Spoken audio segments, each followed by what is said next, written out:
Hello welcome back to my channel. ಕತೆ ತುಂಬ interest ಆಗಿದೆ, ಮಿಸ್ ಮಾಡಿದೆ ನೋಡಿ. ಅಂದರೆ ನನಗಿರುವುದು ನನ್ನ ಅನುಳ ಹೃದಯವ.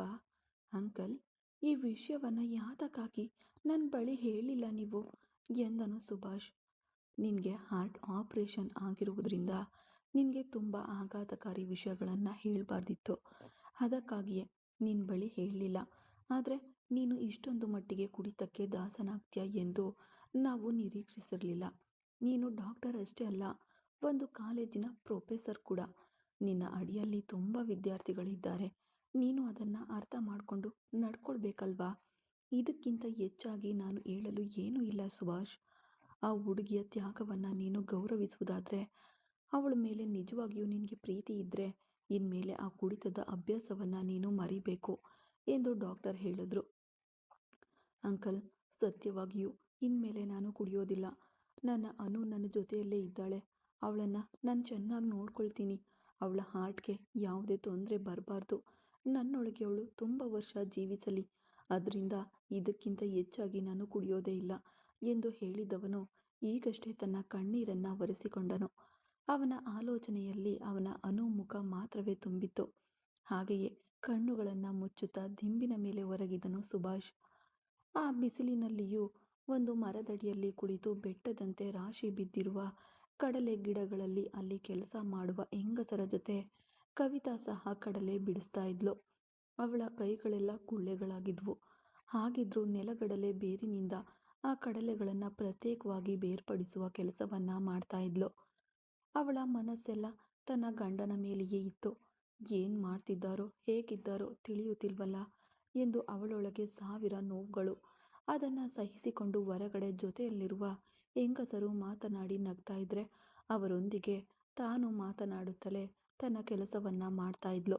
ಹಾಗಿರುವಾಗ ಅಲ್ಲಿದ್ದ ಒಬ್ಬ ಮಹಿಳೆ, ಏನು ಕವಿತಾ, ನಿನಗೆ ಡಾಕ್ಟರ್ ಸೀಟ್ ಸಿಕ್ಕಿದೆ, ನೀನು ಕಾಲೇಜಿಗೆ ಹೋಗದೆ ಯಾತಕ್ಕಾಗಿ ಕಡಲೆ ಬಿಡಿಸಲು ಬಂದಿದ್ದೀಯಾ ಎಂದು ವ್ಯಂಗ್ಯವಾಗಿ ಅವಳನ್ನು ನೋಡಿ ಕೇಳಿದ್ರು. ಉತ್ತರ ಹೇಳಲು ಸಾಧ್ಯವಾಗದೆ ಹಗುರವಾಗಿ ನಕ್ಕು ತನ್ನ ಕೆಲಸವನ್ನು ಮಾಡಿದಳು. ಅಂದು ತನ್ನ ಕೆಲಸವನ್ನು ಮುಗಿಸಿ ಸಂಜೆ ಮನೆಗೆ ಹೋದಳು. ಸಾಧಾರಣವಾದ ಮನೆಗಳಾದರೂ ಆ ಗೋಡೆಯಲ್ಲಿ ಕವಿತಾ ಸುಭಾಷ್ ಇಬ್ಬರ ಮದುವೆಯ ಫೋಟೋ ದೊಡ್ಡದಾಗಿ ಸಿಕ್ಕಿಸಲಾಗಿತ್ತು. ಅದನ್ನು ನೋಡಿದವಳು ಸುಭಾಷನ ಮುಖವನ್ನು ಹಗುರವಾಗಿ ಸವರಿದಂತೆ ಆ ಗೋಡೆಗೆ ಒರಗಿಕೊಂಡಿದ್ದಳು. ಇನ್ನು 2 ದಿನದಲ್ಲಿ ಮೊದಲ ವರ್ಷದ ನಮ್ಮ ಮದುವೆಯ ದಿನ ಬರ್ತಿದೆ. ಆದರೆ ಅಷ್ಟರೊಳಗಾಗಿಯೇ ಇಬ್ಬರು ಆಳಿಗೊಂದು ದಿಕ್ಕಿನಲ್ಲಿ ಬೇರೆಯಾಗ್ಬಿಟ್ಟೆವು. ಮೊದಲ ವರ್ಷದ ಮದುವೆಯ ದಿನ ನನ್ನ ಹೊಟ್ಟೆಯಲ್ಲಿ ನಿಮ್ಮ ಮಗುವಿದೆ. ಆದರೆ ನಮ್ಮಿಬ್ಬರ ನಡುವೆ ಗಂಡ ಹೆಂಡತಿ ಎಂಬ ಬಂಧವಿಲ್ಲ. ಈ ಪರಿಸ್ಥಿತಿ ಯಾರಿಗೂ ಬರಬಾರ್ದು. ನಾನು ನಿಮಗೆ ಕಷ್ಟ ಕೊಟ್ಟಿದ್ರೆ ಕ್ಷಮಿಸ್ಬಿಡಿ. ನೀವು ಎಂದಿನಂತೆ ಚೆನ್ನಾಗಿದ್ರೆ ನನಗಷ್ಟೇ ಸಾಕು ಎಂದು ಅವನ ಫೋಟೋ ಜೊತೆ ಮಾತನಾಡುತ್ತಾ ಅವಳು ಅಳುತ್ತಾ ನಿಂತಿರಲು ಆಗ ಮನೆಗೆ ಬಂದ ಕವಿತಾಳ ಅಪ್ಪನಿಗೆ ಅಳು ಬಂದೇ ಬಿಟ್ಟಿತು. ನನ್ನನ್ನು ಕ್ಷಮಿಸಿಬಿಡಮ್ಮ ಕವಿತಾ. ನಿನ್ನ ಜೀವನದ ಬಗ್ಗೆ ಯೋಚಿಸದೆ ನನ್ನ ಮಾಲೀಕರು ಹೇಳಿದ್ದನ್ನ ಕೇಳಿ ಅವರ ಮೇಲಿದ್ದ ವಿಶ್ವಾಸದಲ್ಲಿ ಯಜಮಾನರ ಬಗ್ಗೆ ಚೆನ್ನಾಗಿ ತಿಳಿದಿದ್ರು ನಿನಗೆ ಮದುವೆ ಮಾಡಿಕೊಟ್ಬಿಟ್ಟೆ. ಇವತ್ತು ನಿನ್ನ ಜೀವನ ಹಾಳಾಗೋಯ್ತು. ಹೊಟ್ಟೆಯಲ್ಲಿ ಮಗುವನ್ನಿಟ್ಕೊಂಡು ನೀನು ದಿಕ್ಕಿಲ್ಲದೆ ನಿಂತಿದ್ದೀಯ. ನಿನ್ನ ಈ ಪರಿಸ್ಥಿತಿಗೆ ನಾನಲ್ಲವೇ ಕಾರಣ ಎಂದು ಅವಳ ಕೈ ಹಿಡಿದು ಅತ್ತರು. ಅಪ್ಪ, ಪ್ಲೀಸ್, ನೀವು ಅಳಬೇಡಿ. ನೀವು ಯಾವುದೇ ತಪ್ಪು ಮಾಡಲಿಲ್ಲ. ಅವರಿಗೆ ಮದುವೆ ಮಾಡಿಕೊಟ್ರೆ ನಾನು ಚೆನ್ನಾಗಿರ್ತೀನಿ ಅಂದುಕೊಂಡೆ ತಾನೇ ನೀವು ಮಾಡಿದ್ದು. ಅದರಿಂದ ಏನೂ ತೊಂದರೆ ಇಲ್ಲ. ಈಗ ನಾನು ಚೆನ್ನಾಗಿಯೇ ಇದ್ದೇನೆ ಅಲ್ವಾ? ಏನೂ ತೊಂದರೆ ಇಲ್ಲ ಬಿಡಿ, ನೀವು ಅಳಬೇಡಿ ಎಂದು ಅವರಿಗೆ ಸಮಾಧಾನ ಹೇಳಿ ಅವಳು ತನ್ನ ಕಣ್ಣೀರನ್ನು ಒರೆಸಿಕೊಂಡು ಈಗ ರಾತ್ರಿಯ ಅಡುಗೆ ಮಾಡಲು ಹೋದ್ಲು. ಕಲ್ಯಾಣ್ ಆಫೀಸ್ನಿಂದ ಬರುವಾಗ ಕಾವೇರಿ ಹತ್ತು ಮುಖವೆಲ್ಲ ಬಾಡ್ಕೊಂಡು ಸೋಫಾದ ಮೇಲೆ ಕುಳಿತಿದ್ಲು. ಅದನ್ನು ನೋಡಿದವನು ಆಗಷ್ಟೇ ಅವಳ ಮುಖವನ್ನು ನೋಡಿ ಅವಳ ಹತ್ತಿರ ಬಂದು ಕುಳಿತನು. ಸ್ವಲ್ಪ ಹೊತ್ತು ಇಬ್ಬರ ನಡುವೆ ಮೌನ ಆವರಿಸಿತು. ಕಾವೇರಿಯ ಕಣ್ಣುಗಳಿಂದ ಕಣ್ಣೀರು ಮಾತ್ರ ಬರುತ್ತಲೇ ಇತ್ತು. ಈಗೇನಾಯ್ತು? ಯಾವುದಕ್ಕಾಗಿ ಯಾವಾಗಲೂ ಅಳುವ ಮುಖದ ಥರ ಅಳ್ತಾನೆ ಇರ್ತೀಯಲ್ಲ? ಇತ್ತೀಚೆಗೆ ನಿನ್ನ ಮುಖ ನೋಡಿದ್ರೇ ನನಗೆ ಸಿಟ್ಟು ಬರುತ್ತೆ ಕಾವೇರಿ. ನೀನು ಮಾಡಿದ್ದು ತಪ್ಪು. ಅದನ್ನು ಅರ್ಥ ಮಾಡಿಕೊಳ್ಳದೆ ನೀನೇನೋ ಯಾವಾಗಲೂ ಹತ್ತು ನನಗೆ ಉರಿ ತರಿಸ್ತಾ ಇದೆಯಾ ಎಂದು ಕೋಪದಿಂದ ಮಾತನಾಡಿದ ಕಲ್ಯಾಣ್. ಈಗ ತನ್ನ ಕಣ್ಣೀರನ್ನು ಒರೆಸಿಕೊಂಡವಳು, ಮದುವೆ ಆದಮೇಲೆ ನಿಮ್ಮ ಮೇಲೆ ನನಗೆ ಭಯ ಇತ್ತು. ಮೊದಲ ರಾತ್ರಿಯಂದು ನಿಮ್ಮ ಜೊತೆ ಸೇರಿ ಬಾಳುವಾಗ ಭಯವನ್ನು ಹೊರತುಪಡಿಸಿ ನನ್ನ ಮನಸ್ಸಿನಲ್ಲಿ ಬೇರೆ ಏನೂ ಇರಲಿಲ್ಲ. ಕೊಂಚ ದಿನಗಳ ಕಾಲ ಇದೇ ನಮ್ಮ ಜೀವನ, ಬೇರೆ ದಾರಿ ಇಲ್ಲ, ಬಾಳಲೇಬೇಕು, ಏನು ಮಾಡೋದು ಎಂದು ಕರ್ತವ್ಯಕ್ಕಾಗಿ ನಿಮ್ಮ ಜೊತೆ ಹಾಸಿಗೆಯಲ್ಲಿ ಸಂತೋಷವಾಗಿದ್ದೆ. ಅದಾದಮೇಲೆ ಕೊಯಮತ್ತೂರಿಗೆ ಬಂದೆವು. ನನಗಾಗಿ ನೀವು ಎಷ್ಟೊಂದು ಮಾಡಿದ್ರಿ. ಆಗಲೂ ನಿಮ್ಮ ಮೇಲೆ ನನಗೆ ಗೌರವ ಮಾತ್ರ ಇತ್ತು. ಯಾವಾಗ ನಿಮ್ಮ ಮಗು ನನ್ನ ಹೊಟ್ಟೆಯಲ್ಲಿ ಬೆಳೀತೋ ಆಗ ಪೂರ್ತಿಯಾಗಿ ನಿಮ್ಮ ಮೇಲಿರುವ ನನ್ನ ಪ್ರೀತಿಯನ್ನು ನಾನು ಅರ್ಥ ಮಾಡಿಕೊಂಡೆ. ಗಂಡನನ್ನು ಪ್ರೀತಿಸುವ ಯಾವ ಹೆಣ್ಣಿಗೂ ಮಗು ಭಾರವಲ್ಲ ರೀ. ಕಷ್ಟಪಟ್ಟಾದರೂ ಮಗುವನ್ನು 10 ತಿಂಗಳು ಹೊತ್ತು ನಗು ನಗುತ್ತಾ ಹೆತ್ತು ಒಳ್ಳೆಯ ರೀತಿಯಲ್ಲಿ ಬೆಳೆಸಬೇಕು ಅಂತಾನೆ ಪ್ರತಿಯೊಂದು ಹೆಣ್ಣು ಅಂದ್ಕೊಳ್ತಾಳೆ. ಅದೇ ರೀತಿ ನನಗೂ ಎಷ್ಟೋ ಕನಸುಗಳಿದ್ವು. ಈ ಮಗುವನ್ನು ಒಳ್ಳೆಯ ರೀತಿಯಲ್ಲಿ ಎತ್ತು ನಿಮ್ಮ ಕೈಗೆ ಕೊಡಬೇಕು, ಆ ಮಗುವನ್ನು ನಾವು ಬೆಳೆಸಬೇಕು, ನೀವು ಮುದ್ದಾಡುವಾಗ ನಾನು ರಸಿಸಬೇಕು ಅಂತ ತುಂಬ ಆಸೆಗಳಿದ್ವು. ಅಮ್ಮ ಅಪ್ಪ ಅಂತ ಆ ಮಗು ನಮ್ಮನ್ನು ಕರೆಯುವುದು ಅದೆಲ್ಲ ನನ್ನ ಕಿವಿಯಲ್ಲಿ ಮೊಳಗುತ್ತಿತ್ತು. ಹತ್ತತ್ರ 10 ತಿಂಗಳು ಹೊತ್ತು ಆ ಮಗುವನ್ನು ಎತ್ತು ನಿಮ್ಮ ಕೈಗೆ ಕೊಡುವಷ್ಟರ ಮಟ್ಟಿಗೆ ನಾನು ಕಲ್ಪನೆಯಲ್ಲೇ ಬಾಳ್ಬಿಟ್ಟಿದ್ದೆ. ಹಾಗಿರುವಾಗ ನಾನು ಹೇಗೆ ಬೇಕು ಅಂತಲೇ ಮಗುವನ್ನು ಕಳೆದುಕೊಳ್ತಿದ್ದೆ. ನೀವು ಹಿಂಗೆ ನಂಬ್ತಿದ್ದೀರಲ್ಲ, ನನಗೆ ಏನು ಹೇಳಬೇಕು ಎಂದು ತಿಳಿತಿಲ್ಲ. ಮಗು ಇಲ್ಲವಾದಿದ್ದು ನಿಮಗೆ ನೋವು, ಅದೇ ನೋವು ನನಗೆ 10 ಪಟ್ಟು ಜಾಸ್ತಿ ಆಗಿದೆ. ಒಂದೇ ಬಾರಿಗೆ ಮಗುವನ್ನು ಕಳ್ಕೊಂಡು ಗಂಡನಿಂದಲೂ ದೂರವಾಗಿ ಈ ಪ್ರಪಂಚದಲ್ಲಿ ನಾನು ಮಾತ್ರ ಅನಾಥೆಯಾಗಿರುವ ಹಾಗಿದೆ. ಇದನ್ನು ನೀವು ಅರ್ಥ ಮಾಡಿಕೊಳ್ಳುವುದಿಲ್ಲ. ಆದರೆ ಸತ್ಯವಾಗಿಯೂ ಹೇಳ್ತೀನಿ, ಆ ಮಗುವಿನ ಮೇಲೆ ನಾನು ತುಂಬ ಪ್ರೀತಿ ಇಟ್ಟಿದ್ದೆ. ಒಂದೇ ದಿನದಲ್ಲಿ ಎಲ್ಲವನ್ನ ಇಲ್ಲದಂತೆ ಮಾಡಿಬಿಟ್ರು. ಇದಕ್ಕಿಂತ ಹೆಚ್ಚಾಗಿ ನಾನು ಏನು ಹೇಳಬೇಕೋ ತಿಳಿತಿಲ್ಲ ಎಂದವಳು ಹಾಗೆಯೇ ಅವನ ಮಡಿಲ ಮೇಲೆ ಮಲಗಿಕೊಂಡ್ಳು ಕಾವೇರಿ. ಅವಳು ಹೇಳಿದ್ದನ್ನೆಲ್ಲ ಕೇಳಿದ ಕಲ್ಯಾಣ್ ಕಣ್ಣುಗಳಲ್ಲೂ ಕಣ್ಣೀರು ಬಂತು. ತನ್ನ ಕಣ್ಣೀರನ್ನು ಒರೆಸಿಕೊಂಡವನು ಈಗ ತನ್ನ ಮಡಿಲ ಮೇಲೆ ಮಲಗಿರುವವಳ ತಲೆಯನ್ನು ಹಗುರವಾಗಿ ಸವರಿಕೊಟ್ಟನು. ಆ ಸವರೋದ್ರಲ್ಲೇ ಅವನ ಪ್ರೀತಿಯೆಲ್ಲವೂ ಅವಳಿಗೆ ಅರ್ಥವಾಯಿತು. ಸ್ವಲ್ಪ ಹೊತ್ತು ಇಬ್ಬರು ಸುಮ್ಮನಿದ್ದ ಮೇಲೆ ಈಗ ಕಾವೇರಿಯ ಹಣೆಗೊಂದು ಮುತ್ತಿಟ್ಟ ಕಲ್ಯಾಣ್. ಮಗು ಇಲ್ಲವಾದದ್ದನ್ನು ನನ್ನಿಂದ ತಡೆದುಕೊಳ್ಳಲು ಆಗ್ತಿಲ್ಲ. ನಿನ್ನ ಮೇಲೆ ತುಂಬ ಕೋಪ ಬಂತು. ಅದೇ ಸಮಯದಲ್ಲಿ ನೀನನ್ನು ಬಿಟ್ಟು ನನ್ನಿಂದ ಇರಲು ಆಗುತ್ತಿಲ್ಲ ಕಾವೇರಿ. ಕೊಂಚ ದಿನ ನೀನು ಓದುವ ಕೆಲಸವನ್ನು ನೋಡು. ಈಗ ಖಂಡಿತ ಏನೇ ನಡೆದ್ರೂ ನಮಗೆ ಹೊಂದಿಕೆ ಆಗುತ್ತದೆ ಎಂದು ನನಗನ್ನಿಸ್ತಿಲ್ಲ. ಕೊಂಚ ದಿನ ಹೋಗಲಿ, ಅದಾದಮೇಲೆ ನಾವು ಜೊತೆಯಾಗಿ ಬಾಳೋಣ. ಅಲ್ಲಿಯವರೆಗೆ ಇದೇ ಮನೆಯಲ್ಲಿ ನೀನು ಬೇರೆ ನಾನು ಬೇರೆ ಇದ್ದರೆ ಏನೂ ತೊಂದರೆ ಇಲ್ಲ ಎಂದು ಹೇಳಿದವನು ಈಗ ಅವಳನ್ನು ಮೇಲೆ ಎತ್ಕೊಂಡು ಹೋಗಿ ಅವಳನ್ನು ಪಕ್ಕದಲ್ಲಿರುವ ಕೊಠಡಿಯಲ್ಲಿ ಮಲಗಿಸಿ ಅವನು ಇನ್ನೊಂದು ಕೊಠಡಿಗೆ ಹೋಗಿ ಮಲಗಿದನು ಕಲ್ಯಾಣ್. ಅಂದು ರಾತ್ರಿ ಇಬ್ಬರು ಊಟ ಮಾಡಲಿಲ್ಲ. ಊಟ ಮಾಡಬೇಕೆಂಬ ಆಲೋಚನೆ ಇಬ್ಬರಿಗೂ ಇರಲಿಲ್ಲ. 2 ದಿನಗಳ ಕಳೆದ ನಂತರ ಸಾಮಾನ್ಯದಂತೆ ಸುಭಾಷ್ ಕಾಲೇಜಿಗೆ ಬಂದಿದ್ದನು. ಯಾವಾಗಲೂ ನಿಲ್ಲುವಂತೆ ಅವನು ಕಾಲೇಜಿನ ಪ್ರವೇಶ ದ್ವಾರದಲ್ಲಿ ನಿಂತು ವಿದ್ಯಾರ್ಥಿಗಳು ಬರುವುದನ್ನು ನೋಡ್ತಾ ಇದ್ದ. ಕೈಗಳನ್ನು ಕಟ್ಕೊಂಡು ಕಂಬಕ್ಕೆ ಒರಗಿಕೊಂಡು ಅವನು ಇರುವುದು ಎಲ್ಲರಿಗೂ ವಿದ್ಯಾರ್ಥಿಗಳು ಬರುವುದನ್ನು ಗಮನಿಸುತ್ತಿರುವಂತೆಯೇ ಇರ್ತಿತ್ತು. ಆದರೆ ಪ್ರತಿದಿನ ಬೆಳಿಗ್ಗೆ ಅವನು ಆ ಕಾಲೇಜಿಗೆ ಬಾಗಿಲಲ್ಲಿ ಕಾಯುವುದು ವಾಡಿಕೆಯಂತೆ ಯಾವಾಗಲೂ ಇಳಿದು ಬರುವ ಅನು ಬರ್ತಾಳೆ, ಅವಳನ್ನು ನೋಡಬೇಕು ಎಂದೇ. ಆ ನೆನಪುಗಳು ಇಂದಿನವರೆಗೂ ಬದಲಾಗದೆ ಅವನು ಯಾವಾಗಲೂ ನೋಡುವಂತೆ ಆ ಗೇಟನ್ನೇ ನಿಂತಿದ್ದನು. ಅವನ ನೆನಪುಗಳೆಲ್ಲ ಅನು ಆಗಿದ್ದವು. ಒಬ್ಬೊಬ್ಬರೇ ವಿದ್ಯಾರ್ಥಿಗಳು ಬರಲು ಪ್ರಾರಂಭಿಸಿದ್ರು. ಎಲ್ಲ ವಿದ್ಯಾರ್ಥಿಗಳು ಅವನನ್ನು ಹಾದು ಹೋಗುವಾಗ ಗುಡ್ ಮಾರ್ನಿಂಗ್ ಸರ್, ಹೇಗಿದ್ದೀರಾ ಎಂದು ಅವನ ಕ್ಷೇಮ ವಿಚಾರಿಸಿಯೇ ಹೋಗ್ತಾ ಇದ್ರು. ಅದೇ ರೀತಿ ಕಾವೇರಿಯ ಕಾರ್ ಕೂಡ ಒಳಗೆ ಬಂದಿತು. ಡ್ರೈವರ್ ಪಾರ್ಕಿಂಗ್ನಲ್ಲಿ ಕಾರನ್ನು ನಿಲ್ಲಿಸಿದಾಗ ಈಗ ಕಾವೇರಿ ಇಳಿದು ಬಂದಳು. ಕೈಯಲ್ಲಿ ಬ್ಯಾಂಡೇಜ್ ಕಟ್ಟು ಹಾಕಿಕೊಂಡು ಅವಳು ಕೂಡ ಸುಭಾಷ್ನನ್ನು ನೋಡಿದ್ಲು. ಗುಡ್ ಮಾರ್ನಿಂಗ್ ಸರ್ ಎಂದು ಹೇಳಿದ ಅವಳು ಅವನ ಕ್ಷೇಮ ವಿಚಾರಿಸಿದ್ಲು. ಕಾವೇರಿಯ ಕೈಯಲ್ಲಿದ್ದ ಕಟ್ಟನ್ನು ನೋಡಿದ ಸುಭಾಷ್ ಕೂಡ ಸಿಸ್ಟರ್ ಹೇಗಿದ್ದೀರಾ, ನಿಮಗೆ ಆರಾಮಾಗಿದೆಯಾ ಎಂದು ವಿಚಾರಿಸಿದನು. ಸಿಸ್ಟರ್ ಎಂಬ ಪದವನ್ನು ಕೇಳಿದಾಗ ಅವಳಿಗೆ ಮನಸ್ಸಿಗೆ ತುಂಬ ಯಾವುದೋ ಒಂದು ಭಾವನೆ ಬಂತು. ಗಂಡು ಮಕ್ಕಳು ಅವಳ ಮನೆಯಲ್ಲಿ ಇರಲಿಲ್ಲ. ಇಬ್ಬರು ಅಕ್ಕ ತಂಗಿಯರೇ. ಒಬ್ಬ ಅಣ್ಣ ಅಥವಾ ತಮ್ಮ ಇದ್ದಿದ್ರೆ ನಮ್ಮನ್ನು ಚೆನ್ನಾಗಿ ನೋಡ್ಕೊಳ್ತಿದ್ನಲ್ವಾ ಎಂಬ ಹಂಬಲ ಇರ್ತಿತ್ತು. ಸುಭಾಷ್ ಈಗ ಸಿಸ್ಟರ್ ಎಂದು ಅವಳನ್ನು ಕರೆದದ್ದು ಅವಳಿಗೆ ಅಷ್ಟೊಂದು ಸಂತೋಷ ನೀಡಿತು. ಆ ಕ್ಷಣದಲ್ಲೇ ಅವನು ಒಬ್ಬ ಪ್ರೊಫೆಸರ್ ಎಂಬುದನ್ನು ಮರೆತ ಕಾವೇರಿ, ಅಣ್ಣ ನಾನು ಚೆನ್ನಾಗಿದ್ದೇನೆ, ಏನು ತೊಂದರೆ ಇಲ್ಲ, ನಿಮ್ಗೆ ಹುಷಾರಾಯಿತಾ ಎಂದು ಕೇಳಿದ್ಲು. ಅವನಿಗೂ ಆ ಅಣ್ಣ ಎಂಬ ಪದ ಹೊಸದೇ ಆಗಿತ್ತು. ಚೆನ್ನಾಗಿದ್ದೇನಮ್ಮ ಎಂದು ನಗುತ್ತಾ ಹೇಳಿದನು. ಈಗ ಕಾವೇರಿ ಒಳಗೋದ್ಲು. ಎಲ್ಲ ವಿದ್ಯಾರ್ಥಿಗಳು ಬಂದುಬಿಟ್ರು. ಆದರೆ ಕೊನೆಯವರೆಗೂ ಕವಿತಾ ಮಾತ್ರ ಬರಲೇ ಇಲ್ಲ. ಇದುವರೆಗೆ ಆ ಗೇಟ್ ದ್ವಾರದಲ್ಲಿ ಅನು ಬರುವುದನ್ನೇ ನೋಡುತ್ತಿದ್ದವನು ಭ್ರಮೆಯಾಗಿದ್ರೂ ಅದೇ ಸತ್ಯ ಎಂದು ತನ್ನನ್ನು ಅನು ಹಾದು ಹೋದಳು ಎಂಬ ಭಾವನೆ ಬಂದಾಗ ಒಳಗೆ ಹೋಗುತ್ತಿದ್ದನು. ಈಗ ಕವಿತಾ ಬರಲಿಲ್ಲ ಎಂಬ ಆಲೋಚನೆ ಅವನ ಮನಸ್ಸಿನಲ್ಲಿ ಮೊದಲ ಬಾರಿಗೆ ಬಂದಿತು. ಏನಾಯಿತು, ಇಷ್ಟೊಂದು ಸಮಯವಾಯಿತು, ಅವಳು ಬರುವ ಬಸ್ ಕೂಡ ಹೊರಟೋಯ್ತು, ಯಾತಕ್ಕೆ ಬರಲಿಲ್ಲ ಎಂಬ ಯೋಚನೆ. ಸರಿ, ಕ್ಲಾಸ್ಗೆ ಟೈಮ್ ಆಯಿತು, ನಾವು ಒಳಗಡೆ ಹೋಗೋಣ ಎಂದು ಒಳಗೆ ಹೋದನು. ಎಲ್ಲರೂ ಗುಡ್ ಮಾರ್ನಿಂಗ್ ಹೇಳಲು ಎಲ್ಲರಿಗೂ ಮತ್ತೊಮ್ಮೆ ಗುಡ್ ಮಾರ್ನಿಂಗ್ ಹೇಳಿ ಅಟೆಂಡೆನ್ಸ್ ರಿಜಿಸ್ಟರ್ ತೆಗೆದುಕೊಂಡು ಎಲ್ಲರ ಹೆಸರು ಕೂಗಲು ಪ್ರಾರಂಭಿಸಿದನು. ಕವಿತಾಳ ಹೆಸರು ಬಂದಿತು. ಯಾವಾಗಲೂ ಆ ಹೆಸರನ್ನು ಹೇಳದವನು ಈಗ ಕವಿತಾ ಎಂದು ಅವಳು ಇಲ್ಲದಿರುವುದು ತಿಳಿದು ಕರೆದನು. ಆಬ್ಸೆಂಟ್ ಸರ್, ಕವಿತಾ ಬರಲಿಲ್ಲ ಎಂಬ ಉತ್ತರ ಎದುರಿನಿಂದ ಬಂದಿತು. ಈಗ ಮರಳಿ ಮರಳಿ ನೋಡಿದನು.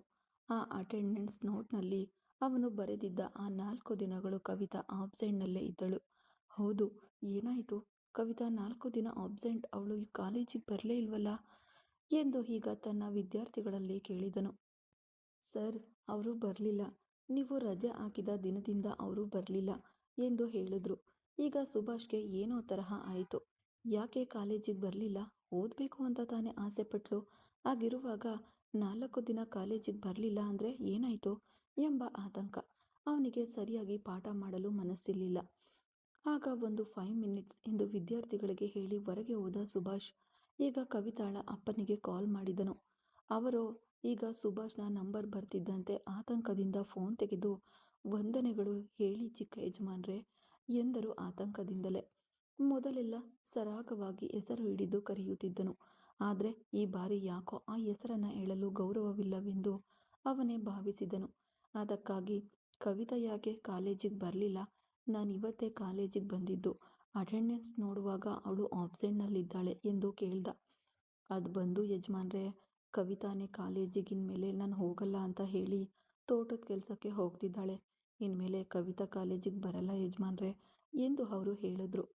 ಏನು ಹೇಳ್ತಿದ್ದೀರಾ, ಓದುವ ಹುಡುಗಿಯನ್ನ ತೋಟದ ಕೆಲಸ ಕಳಿಸುತ್ತಿದ್ದೀರಾ? ಚೆನ್ನಾಗಿ ಓದುವ ಹುಡುಗಿ ತಾನೆ, ಅವಳು ಆಸೆ ಪಟ್ಟಿದ್ದು ಡಾಕ್ಟರ್ ಆಗಬೇಕು ಅಂತ.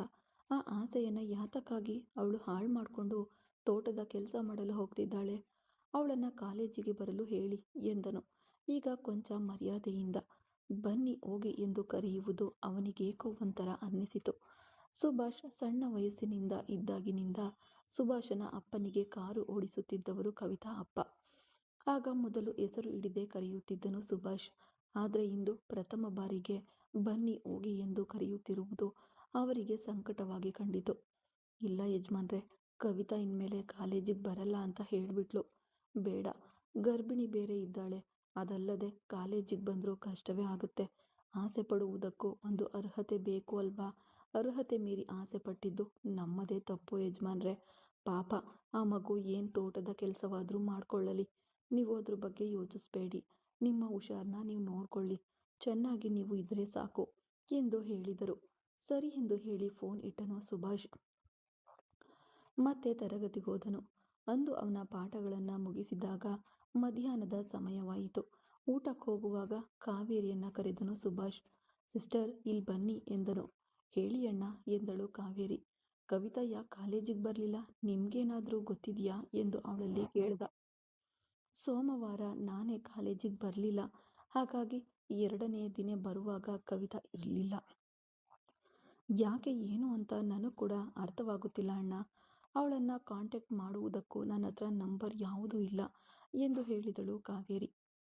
ಓಕೆ ಸಿಸ್ಟರ್, ಸರಿ ಬನ್ನಿ ನಮ್ಮ ಜೊತೆ ಸೇರಿ ಊಟ ಮಾಡೋಣ ಎಂದು ಕಾವೇರಿ ಕರೆದಾಗ ಅವಳು ಒಬ್ಬಳೇ ಇರುವುದರಿಂದ ಸಂಕೋಚ ಪಟ್ಕೊಂಡು ನಿಂತಿದ್ಲು. ಈಗ ಸುಭಾಷ್ ಕರೆಯಲು ಅವರೊಂದಿಗೆ ಇದು ಒಂದೇ ಟೇಬಲ್ನಲ್ಲಿ ಕುಳಿತು ಕಾವೇರಿ ಲಂಚ್ ಟೈಮ್ ಮುಗಿದು ತಕ್ಷಣ ಶಶಿಯನ್ನು ಭೇಟಿಯಾದನು ಸುಭಾಷ್. ಶಶಿ, ಕವಿತಾ ಕಾಲೇಜಿಗೆ ಬರಲಿಲ್ಲ, ಅವಳ ಅಪ್ಪನ ಹತ್ರ ಕೇಳಿದ್ರೆ ಇನ್ಮೇಲೆ ಬರಲ್ಲ ಅಂತ ಹೇಳ್ತಿದ್ದಾರೆ. ನನಗೆ ತುಂಬ ಕಷ್ಟ ಆಗ್ತಿದೆ ಕಣೋ, ನೀನು ಏನು ಎತ್ತ ಅಂತ ನೋಡಿ ಬರ್ತೀಯಾ ಎಂದನು. ಮಚ್ಚ, ನಾನೀಗಾಗಲೇ ನೋಡಿ ಮಾತಾಡಿಬಿಟ್ಟಿದ್ದೀನಿ ಎಂದನು ಶಶಿ. ಏನು ಹೇಳ್ತಿದೆಯೋ ಎಂದು ಸುಭಾಷ್ ಆಘಾತದಿಂದ ಕೇಳ್ದ. ಅಂದು ನೀನು ಹಾಸ್ಪಿಟಲ್ನಲ್ಲಿ ಅಡ್ಮಿಟ್ ಆದಾಗ ಕವಿತಾ ಅವಳ ಅಪ್ಪನ ಜೊತೆ ನಿನ್ನನ್ನು ನೋಡಲು ಬಂದಿದ್ಲು. ಆಗ ಡಾಕ್ಟರ್, ನೀನು ತುಂಬ ವೀಕ್ ಆಗಿದ್ದೀಯಾ, ಅವಳನ್ನು ನೋಡಿದ್ರೆ ಭಾವೋದ್ವೇಗಗೊಳಕ್ಕಾಗಿ ಹೀಗೆ ಮಾಡ್ತೀಯಾ ಎಂದು ಹೇಳಿದ ಕಾರಣಕ್ಕಾಗಿಯೇ ಅವಳು ಕಾಲೇಜಿಗೆ ಬರ್ತಾ ಇಲ್ಲ. ನಾನು ಮನೆಗೋಗಿ ಒಂದು ಬಾರಿ ಮಾತಾಡಿ ನೋಡಿದೆ. ಕವಿತಾನೇ ಕಾಲೇಜಿಗೆ ಬರಲ್ಲ ಅಂತ ಸ್ಪಷ್ಟವಾಗಿ ಹೇಳ್ಬಿಟ್ಟಿದ್ದಾಳೆ ಎಂದನು. ಅಯ್ಯೋ, ಏನು ಅನ್ಯಾಯ ಇದು! ನನಗೆ ಹುಷಾರಿಲ್ಲದೆ ಹೋದದ್ದಕ್ಕೆ ಅವಳೇನು ಮಾಡ್ತಾಳೆ? ಅವಳ ಹತ್ರ ಯಾತಕ್ಕಾಗಿ ಅಂಕಲ್ ಹಾಗೆ ಹೇಳಿದ್ರು ಎಂದನು ಸುಭಾಷ್. ಲೇ, ನಿನ್ನ ಮೇಲೆ ತಪ್ಪು ಇರುವುದು. ಕವಿತಾ ಕಾಲೇಜಿಗೆ ಬಂದ ಮೇಲೆ ಅವಳನ್ನು ನೋಡಿ ಪ್ರತಿದಿನ ನೈಟ್ ಹೋಗಿ ಕುಡಿದು ಮನೆಗೋಗಿ ಅವ್ರ ಹತ್ರ ಬೇಕು ಬೇಕು ಅಂತ ಜಗಳ ಆಡ್ತೀಯಾ ಅಂತ. ಕೊನೆಯಲ್ಲಿ ಅದು ಪಲ್ಸ್ ಪೂರ್ತಿ ಇಳಿದು ಜೀವ ಹೋಗುವಷ್ಟರ ಮಟ್ಟಿಗೆ ಆಯಿತು. ಆಮೇಲೆ ಏನು ಮಾಡಲು ಸಾಧ್ಯ? ನಿನ್ನ ಜೀವ ಉಳಿಸುವುದಕ್ಕಾಗಿ ಅವಳು ನಿನ್ನ ಮೇಲೆ ಕಾಲೇಜಿಗೆ ಬರಲ್ಲ ಅಂತ ಹೇಳಿಬಿಟ್ಟಿದ್ದಾಳೆ. ನನ್ನನ್ನು ನೋಡಿದ್ರೆ ಅವರಿಗೆ ಕಷ್ಟವಾಗುತ್ತದೆ, ಕುಡಿತ ಜಾಸ್ತಿ ಮಾಡ್ತಾರೆ. ನಾನು ಬರಲ್ಲ, ಇನ್ಮೇಲೆ ಅವ್ರ ಮುಖದ ಮುಂದೆ ಎಂದಿಗೂ ಬರಲ್ಲ ಅಂತ ಸ್ಪಷ್ಟವಾಗಿ ಹೇಳಿಬಿಟ್ಲು. ಏನು ಮಾಡಲು ಹೇಳ್ತೀಯಾ ಎಂದು ಶಶಿ ಹೇಳ್ದ. ನಾನು ಈಗಲೇ ಅವಳನ್ನು ಹೋಗಿ ನೋಡಿ ಬರ್ತೀನಿ ಎಂದು ಹೇಳಿದನು ಸುಭಾಷ್. ಇಲ್ಲಿ ನೋಡು ಮಚ್ಚ, ಬೇಡ. ಅವರೇ ದೂರ ಹೋಗಿದ್ದಾರೆ.